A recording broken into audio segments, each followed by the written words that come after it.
The challenges of parenting.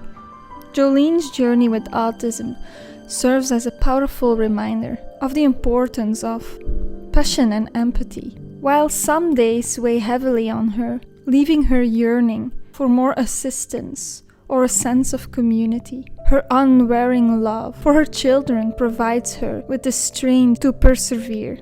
Homeschooling often unfolds in the comforts of pajamas. Meals can be prepared together, and her children learn independently alongside her. Despite the daily hurdles, Jolene pushes through, ensuring her children are well fed, cared for, and thriving. It's a testament to her resilience and dedication, inspiring us all to lend a helping hand and extend our understanding to those navigating the complications of autism.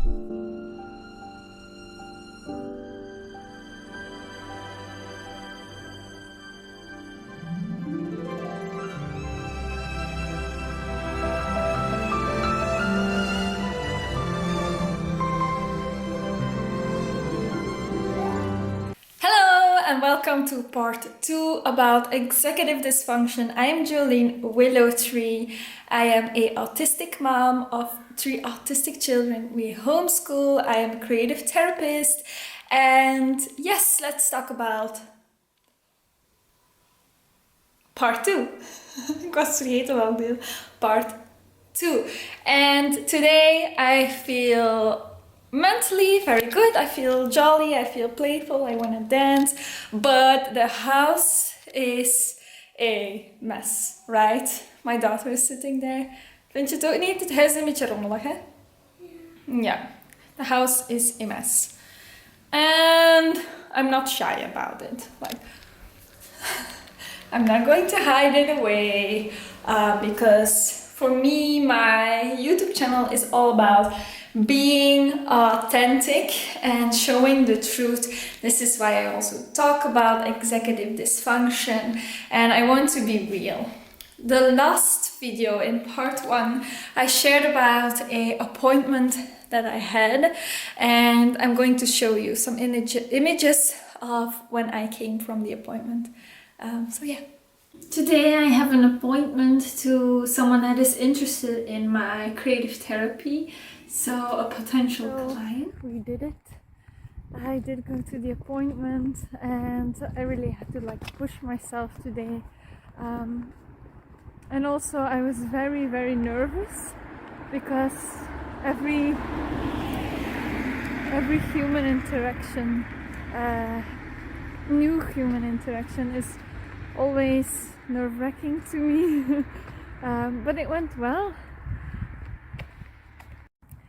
This woman had a physical disability, so she was in a wheelchair, but she had a lift in her house, and we were talking about creative therapy, and she has her own studio above where she lives, and that's where she also creates not creative therapy, but she crafts and make art with people that have a physical disability. And I really told her oh, I would love to work together. I know you can't see me, but I'm going to continue talking, but that she would love to work with me together, because I work with people that have an invisible disability, and I'm not going to do this because in a way we have so many abilities too that neurotypicals don't have, and neurotypicals also have their disabilities. But yeah, I would love to work together, and her studio was amazing. It was big and yeah, I'm kind of proud of myself to do this and to maybe easier. But instead of letting my fears win, 10 years ago I wouldn't go outside. I would not have ever done this appointment. I would not have social interactions. I would be so scared. The dog heard me.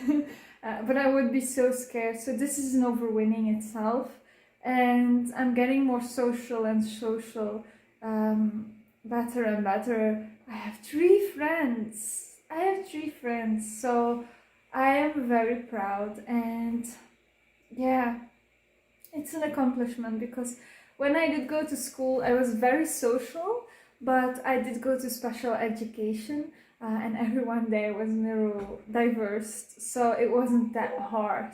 But when I did go into the real world with neurotypical people, I was always very shy and had a very difficult time.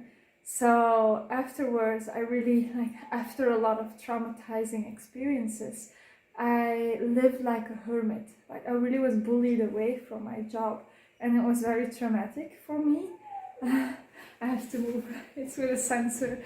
And therefore, when I got pregnant, I started living like a hermit.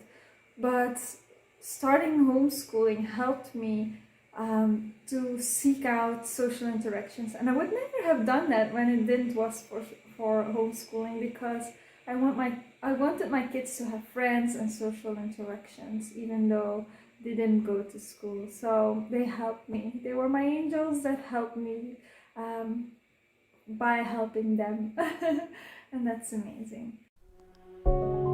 For those who find themselves resonating with Jolene's experience, there are practical steps that you can make. Building a support network of friends, family, or professionals who understand your challenges can provide invaluable assistance and emotional support.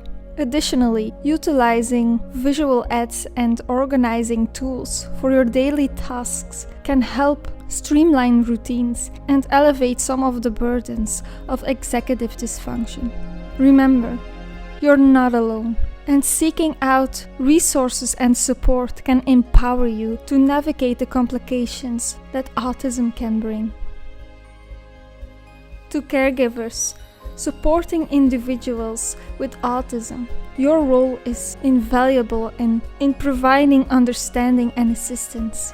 By offering patience, empathy, and practical support, you can help alleviate some of the challenges faced by your loved ones. Encouraging open communication and actively listening to their needs can foster a sense of trust and collaboration. Remember to also prioritize your own well-being and seek out resources and support networks to help you navigate the journey of caregiving with resilience and compassion.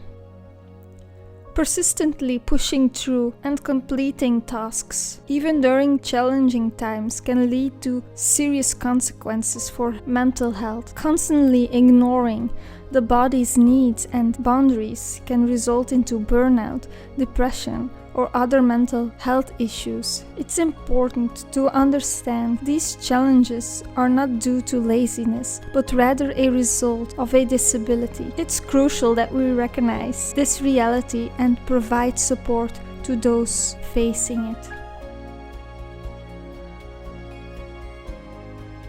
I also want to share a bit about executive dysfunction and how it can show up in kids. And one of the first things that I will share is that with kids and executive dysfunction, they can struggle with keeping their space tidy. So, for example, their sleeping room, their desk, or maybe their backpack for school, if they go to school, that can be very messy. And that was definitely the case when I was a child. And my room was always a mess. Even though I'm autistic, they often think autistic children are so clean. And for the people that believe in astrology, I'm a Virgo twice in my sun and rising, and they often say, oh, Virgos are so clean. Well, none of you have executive dysfunction. So yeah, rooms can be a mess.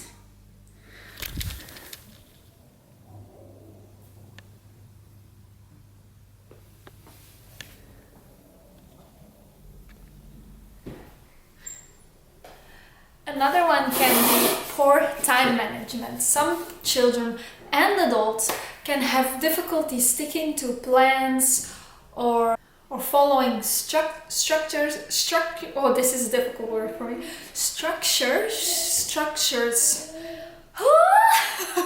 Sticking with oh my god. Sticking with structures. Yay, we did it. So they have difficulty sticking with structure. Oh my god, whatever. And can also miss appointments, especially when you're an adult and you have appointments and you have executive dysfunction. You can struggle with sticking to these appointments. I also have ADD, like ADHD, but like internalized. And that means that I'm time blind. And when you're time blind, you never know which day, which time it is. And the only thing that gives me structure is my husband's work. So when it's vacation, I have no idea which day it is, what time it is, and when I have my appointments. When he is at home, I have like a little bit of more structure. Now I can say it's structure. And then I remember like, oh, it's Monday, it's this work day. It's Tuesday, that's that day. It's Wednesday, it's a half day. It's Thursday, it's almost Friday. And it's Friday, oh, it's a scary day because Lenny can come home late and unexpectedly. And then I have meltdowns and kind of hates Fridays.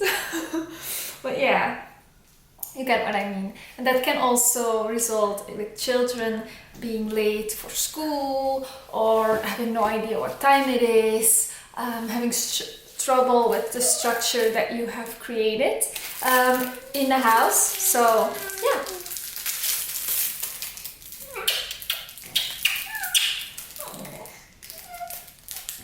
This is my youngest boy. All my 3 children are autistic. He was non-verbal up until he's 4, he's almost 5, and now really starts repeating words and saying sentences. But he loves acting like he's a little animal. He's like a cat or a dog. He loves doing that. People and children with executive dysfunction can struggle with impulsive behaviors.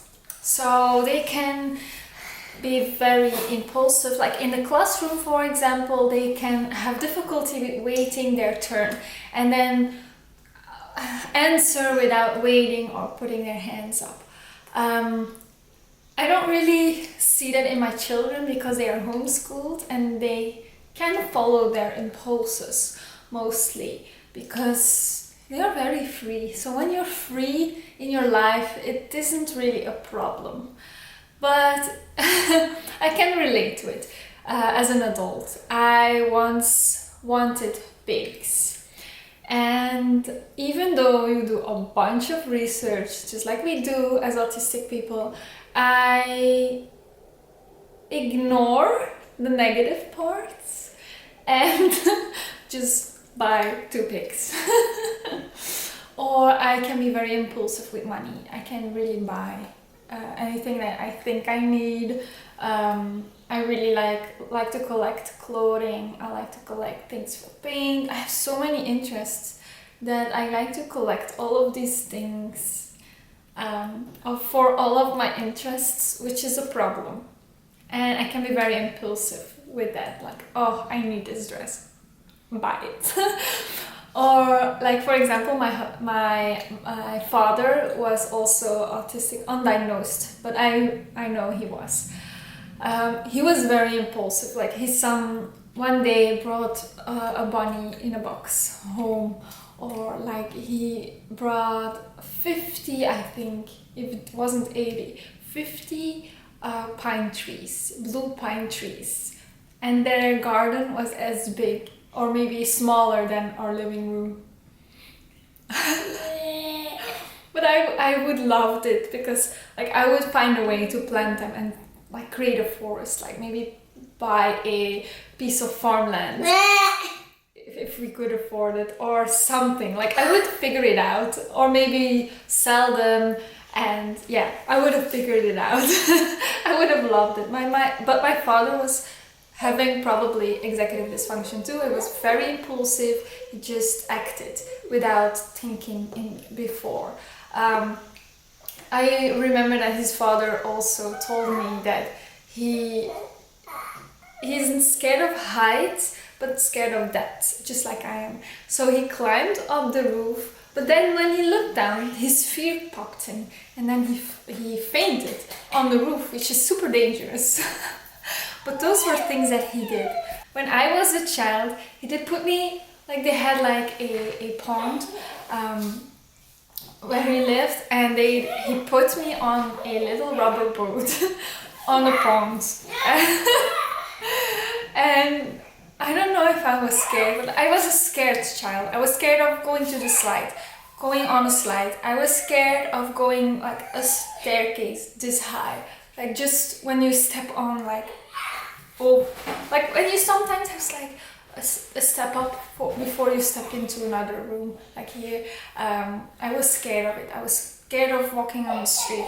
I was scared of so many things. I was such a scared. So his impulsive behaviors could sometimes like trigger my fear. We did go camping once at his food forest, and it was lightning. There was lightning, there was thunder, and yeah, it was impulsive. But I think one of the most impulsive behaviors of him, all of these impulsive behaviors of him, were adventurous and are of the most beautiful memories I have, because we once sat in like a tractor that was working on the land, and like all the grain was coming into the tractor. That was such an amazing memory. Also playing, he was very playful, and that's the thing, like autistic people often keep their playfulness, their inner child keeps being present, and he was very playful. He was my best friend. So playing with the cars outside in the dust, and like there was like a tree house, and we climbed into the tree house even though it wasn't ours. And he once put me into a basket of an air balloon. It didn't fly because I was too scared, but like that's an adventure. All of these things. Also, he walked over ice when it wasn't frozen enough, and then he fell into the water, and all of these things. But all of these things may be scary for a child, but are my best memories. And I'm so grateful and so thankful that I had those moments. And I'm getting emotional because my father isn't with the living anymore. But yeah, and I could see the beauty in that, and I could, as a child, it resonated. He was the only person I felt like he got me. He understood me, because I am like him. Like I have the same autistic traits as him, a lot of them. But with him it was even more difficult, because he had a disease that I can't say it in English, it's very difficult to explain, but it created so that there was difficulty with hormones, that his body didn't make hormones on itself, so he had to have medication for it. We know when hormones are all over the place, that we can be emotionally very sensitive. Imagine being high sensitive and autistic, and having no diagnosis and no support for your autism, and having bad meltdowns. But yeah, I'm very off topic. That happens too. Difficulty with change and transitions. That can happen with adults and children. Actually, everything in executive dysfunction can be shown in children and adults, but it will act out a little bit different maybe. I think every person with autism and executive dysfunction has trouble with transitions.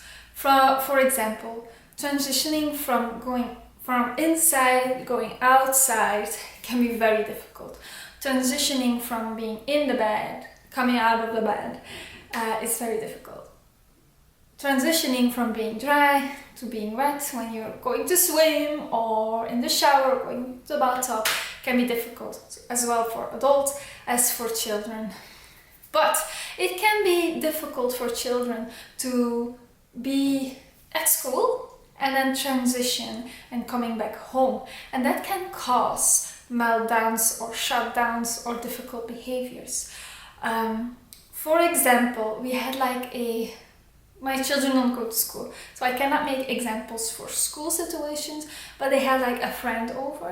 That friend is probably autistic. She has no official diagnosis, but she has a lot of traits. And she had a sleepover here. But when her mother came home, she wasn't like, oh, my mom is home, and hugging, and like what you would expect from a neurotypical child. But she was like very, like she was like, leave me alone, to her mother in that way. She loves her mother, but the transition from being with us and then transitioning to back with another person, back to their mother, is very difficult. I also experienced that as a child. My parents were divorced when I was 3 years old, and in the weekends I did go to my father. And the transition, I remember from being with my father and going back home, I think it was more difficult because my stepdad for me was like a monster. I was so scared of him. I lived in so much fear. I was holding my breath all the time. I was like in freeze mode there all the time.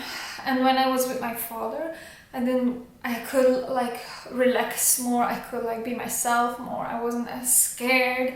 And I'm not saying that it was better with my father, because I felt safe with my mother, but like living with a monstrous creature that makes you scared all the time and makes you feel like you have to be in freeze or flight reflex all the time. Imagine your body constantly being like tired of fear.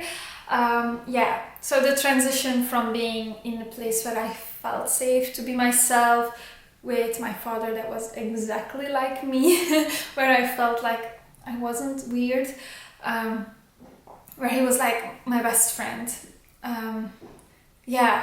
Transitioning from his place to going back home, I always like, I don't know if I always cried, but I remember hiding underneath the table and not wanting to go home, crying, and then in the car, like the build-up of getting home again. That was very difficult to deal with, and I had that as an adult too. When I lived home, then when I was older, like in my teenage years, I'm all over the place. I'm so sorry. When I was 17, I met my husband. When we were 18, we fell in love, and I had a job, and I was still living at home, and I have a half sister. She's also autistic, but very outwards, and I'm more the inwards. I needed a lot of silence. I needed a lot of alone time, or like I cannot handle loud sounds and like all that. She was like too much for me, and that brought a lot of fights and struggles and meltdowns. So I didn't felt good at home because of that. I had a lot of meltdowns then and self-harming behaviors. So when I did then go to my husband in the weekend, it was like going to my father in the weekend. It was exactly the same. I felt so safe with him. And then transitioning to going back home, even though still my mother wasn't the problem, but like the home situation, the fights, and the energy was not nice, and I always had meltdowns going back home. It was horrible. So I'm so happy that I live together with my husband, that I don't have to transition again every time.